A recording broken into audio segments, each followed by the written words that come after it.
ازيكم يا اجمل المتابعين. النهارده هنعمل مع بعض وصفه غدا حلوه جدا. هعمل لكم النهارده السبانخ بالحمص، ودي من الوصفات الشتويه الجميله جدا. معانا هنا كيلو من السبانخ. بنشتري السبانخ ولازم تكون طازه. وبنبتدي ان احنا ننضف الورق بتاعها من اي ورقه تكون يعني مش حلوه. بعد كده بنبتدي ان احنا ننقعها في الميه وهي سليمه قبل ما نقطعها لمده ربع ساعه على الاقل. نشطفها بعد كده مرتين 3 علشان لو فيها اي رملة او اي طينة تنزل في المية. بعد كده بناخدها ونقطعها قطع صغيرة كده زي ما انتم شايفين. طبعا كلنا بنعرف نغسل السبانخ ونقطعها، فانا اختصرت الخطوة دي عشان ما اطولش الفيديو. وبالنسبة للخضرة اللي هنستعملها مع السبانخ، ربطة من الكزبرة الخضراء وربطة من الشبت.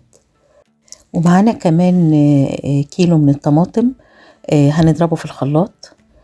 ومعانا كوباية من حمص الطبيخ هننقعه 4 ساعات على الأقل، وبنسويه مع الصلصة عادي أثناء طبخ السبانخ. ومعانا معلقة من الثوم المفروم، وبصلتين متوسطين مفرومين فرم ناعم. وبالنسبة للتوابل اللي هنستعملها النهاردة، ملح وفلفل أسود وكزبرة جافة. ومعانا كمان مكعب من مكعبات المرقة. ومعانا كمان معلقة من السكر. ومعنا كمان نص كيلو من اللحمة المسلوقة، وتقدري ان انت تستعملي فراخ او تستعملي اي شوربة تكون متوفرة عندك.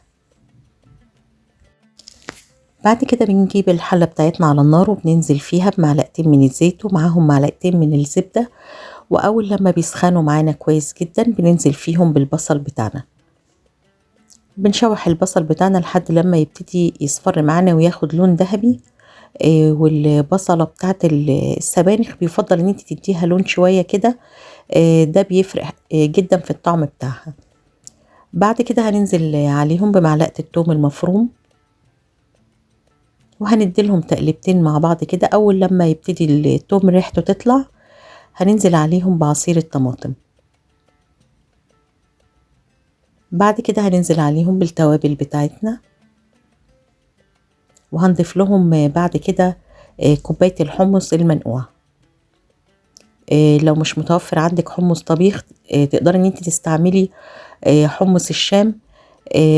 يعني ده بينفع وده بينفع. السبانخ تقدري برضو تضيفي لها بدل الحمص معلقتين كده من الرز، وتقدري ان انت تضيفي لها معلقتين من الفريك. كل الاضافات دي بتبقى حلوة جدا مع السبانخ. بس الوصفة بتاعتنا النهاردة ان احنا هنعمل السبانخ بحمص الطبيخ.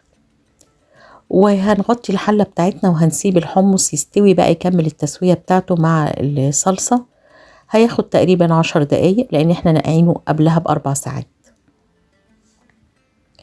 بعد كده هننزل عليهم باللحمة المسلوقة. ولازم تكوني سلقة اللحمة تماما، يعني ما يعني لان السبانخ ما بتاخدش تسوية على النار. بعد ما بننزل بيها في الصلصة 10 دقايق بالظبط وبنطفي النار عليها. وبنسيب اللحمة بتاعتنا تاخد غلوة كده مع التسبيكة بتاعتنا مع الحمص، ما يقلش مثلا عن 10 دقايق. بعد كده هننزل عليهم بالسبانخ. وهنا انت هتحسي ان السبانخ كميتها كبيرة شوية، لكن الكمية دي كلها بتهبط في الصلصة وهتلاقيها نزلت لحد نص الكمية دي. انا ما بحبش عامة اسلق السبانخ. يعني في ناس بتحب ان هي تعمل الخطوة دي قبل ما تضيفها للصلصة. لكن انا بحب ان انا استعملها خضرة على طول، انزل بيها على التسبيكة بتاعتي. وهغطيها بقى وهسيبها 5 دقايق كمان مع الصلصة لحد لما يبتدي اللون بتاعها تاخد اللون اللي انتوا شايفينه ده وتدخل في التسوية. وبكده بنكون خلصنا الوصفة بتاعتنا النهاردة. لو حابة تعملي لها طشة توم مفيش اي مشكلة. بس انا بكتفي بطريقة التسوية دي لان هي حلوة جدا وبتخليها خفيفة. دي كانت وصفة الغداء بتاعتنا النهاردة. يا رب تكون عجبتكم ونالت رضاكم، بألف هنا. مع السلامة.